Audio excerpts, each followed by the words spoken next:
दोस्तों, सद्दाम हुसैन ने कभी ईरान के बारे में कहा था कि ईरान वह पहेली है जिसे समझना हर किसी के बस की बात नहीं। ईरान का मुकाबला इतना आसान होता तो दुनिया उसे सफे हस्ती से मिटा चुकी होती।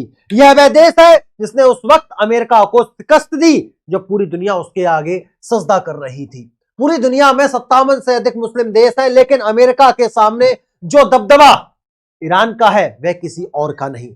यहां तक कि गाजा के मुद्दे पर सऊदी अरब जैसा देश भी इतना विरोध नहीं कर पाया है जितना ईरान ने किया है। ईरान ने इजराइल पर हमला करके साबित कर दिया है कि वह सिर्फ बातें ही नहीं करता बल्कि जरूरत पड़ने पर अपने रॉकेट से दुश्मनों की धरती हिला देता है। अगर मिडिल ईस्ट में देखा जाए तो ईरान ही अकेला देश है जिसने इजराइल के विजय रथ को रोक रखा है, क्योंकि लेबनान से लेकर इराक, ईरान और आसपास के देशों में उसके लोग ही इजराइल के खिलाफ लड़ रहे हैं। चाहे हमास को हथियार देने की हो या फिर मस्जिद अक्सा की हिफाजत की बात, हर जगह जो चेहरा नजर आ रहा है वह ईरान का है। ईरान के लिए फिलिस्तीन का मसला शिया या सुन्नी से काफी बड़ा है। वह इन देशों में सुन्नी संगठनों की भी मदद कर रहा है ताकि इजराइल को बाहर निकाला जा सके। ईरान के सुप्रीम लीडर आयतुल्लाह खाम पहले ही कह चुके हैं कि वह इजराइल की मौत तक नहीं रुकने वाले और इजराइल को अपने किए गए हर गुनाह का हिसाब देना होगा। लाखों लोगों की यह शहादत रायका नहीं जाएगी। दुनिया के किसी भी मुसलमान को, चाहे वह शिया हो या सुन्नी, उसे गाज के मुसलमानों की तकलीफ से गाफिल नहीं रहना चाहिए। हम सबका दुश्मन एक ही है और वह है अमेरिका।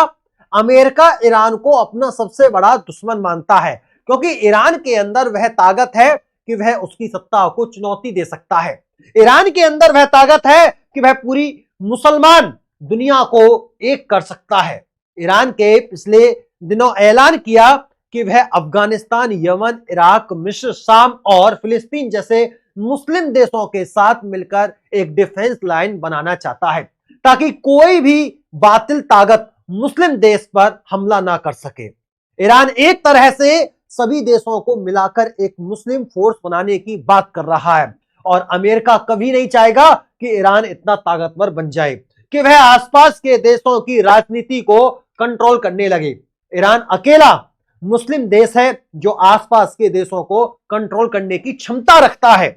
ईरान के अधिकारी तो यहां तक दावा कर चुके हैं कि वह ईरान के तो मालिक हैं ही, साथ में वह 4 अरब देशों को कंट्रोल करते हैं जिनमें इराक, मिस्र, लेबनान और सीरिया जैसे देश शामिल हैं। इन चारों देशों में ईरान ने हिजबुल्लाह, हमास, सूत जैसे इतने छोटे छोटे संगठन खड़े कर दिए हैं कि अगर अमेरिका ईरान पर हमला भी करना चाहे तो वह इनकी मदद से पूरे इलाके में तबाही मचा सकता है। अमेरिका हो या दुनिया की कोई भी सुपर पावर, किसी में इतनी हिम्मत नहीं है कि वह एक साथ 10 मोर्चों पर युद्ध कर सके। ईरान की इस रणनीति का आज भी किसी के पास काट नहीं है। बाकी अमेरिका की औकात कितनी है वह तो अफगानिस्तान ने पहले ही बता दी है। हालात यह है कि जो अमेरिका बरसों तक अफगानिस्तान के तालिबान को आतंकवादी बताता रहा, बाद में उन्हीं को सत्ता सौंपकर भाग गया। यहां तक कि उसकी इतनी हैसियत नहीं रही कि वह अफगानिस्तान से अपना साजो सामान ले जा सके। आज उसी अफगानिस्तान के लोग अमेरिका से टेबल पर बैठकर बातें कर रहे हैं। जो तालिबान कल दुनिया के लिए आतंकवादी थे, आज ब्रिक्स की करेंसी पर सेंटर में उनकी तस्वीर छप रही है। अपने देश की आजादी के लिए लड़ने वाले हमास जैसे संगठन आज अमेरिका की नजर में दुश्मन है, लेकिन मुमकिन है कि कल अमेरिका खुद उन्हें मान्यता देता नजर आएगा, क्योंकि ईरान जिस ताकत से फिलिस्तीन का समर्थन करता नजर आ रहा है उससे तो लगता है कि फिलिस्तीन जल्द ही आजाद हो जाएगा। ईरान किसी भी मामले में इजराइल से पीछे नहीं है। अगर अमेरिका इजराइल का साथ देना बंद कर दे तो ईरान अकेले इजराइल को मिट्टी में मिला सकता है। इजराइल एक तरफ से खाड़ी देशों में अमेरिका का एयरबेस है जहां से वह मुस्लिम देशों के संसाधनों को लूटने का काम करता है और ईरान इस मामले में उसकी सबसे बड़ी रुकावट है। अमेरिका उसकी ढाल बन जाता है। हालांकि अमेरिका में इतनी हिम्मत नहीं है कि वह ईरान पर डायरेक्ट हमला कर सके। ईरान कभी भी जल्दबाजी नहीं करता, लेकिन जब हमला करता है तो उसका जवाब विरोधियों के पास भी नहीं होता।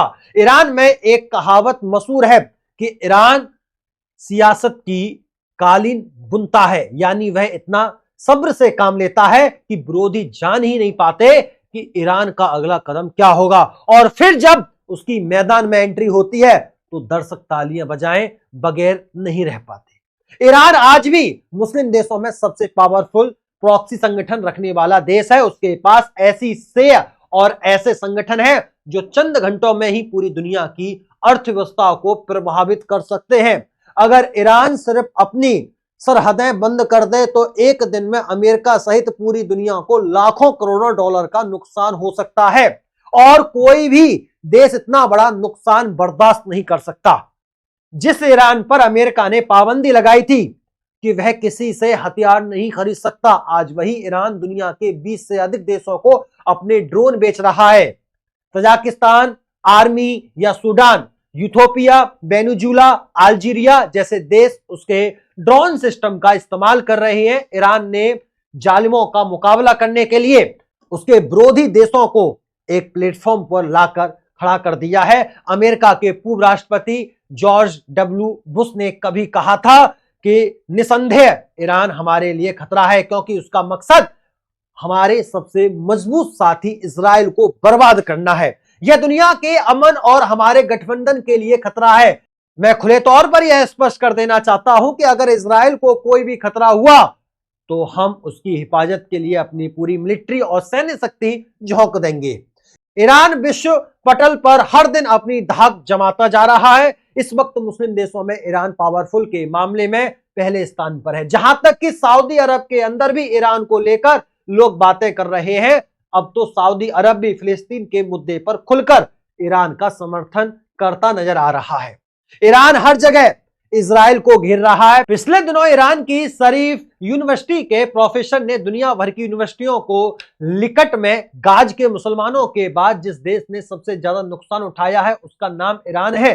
लेबनान में लड़ने वाले सिपाही हो या फिर हमास के लीडर, हर किसी को ईरान का समर्थन हासिल रहा है। अरब और ईरान में बरसों से वर्चस्व की लड़ाई चलती आ रही है, लेकिन इस बार सऊदी अरब ने भी साफ कह दिया है कि वह अपनी जमीन का इस्तेमाल ईरान के खिलाफ नहीं होने देगा।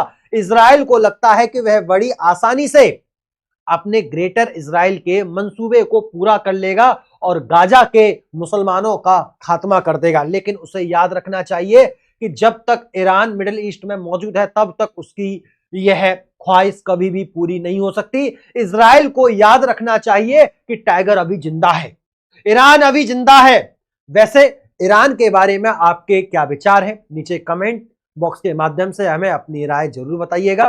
क्या आप ईरान को एक ताकतवर देश मानते हैं? अगर हाँ तो इस वीडियो को लाइक करें, दोस्तों में शेयर करें और चैनल को सब्सक्राइब करना मत भूलिएगा।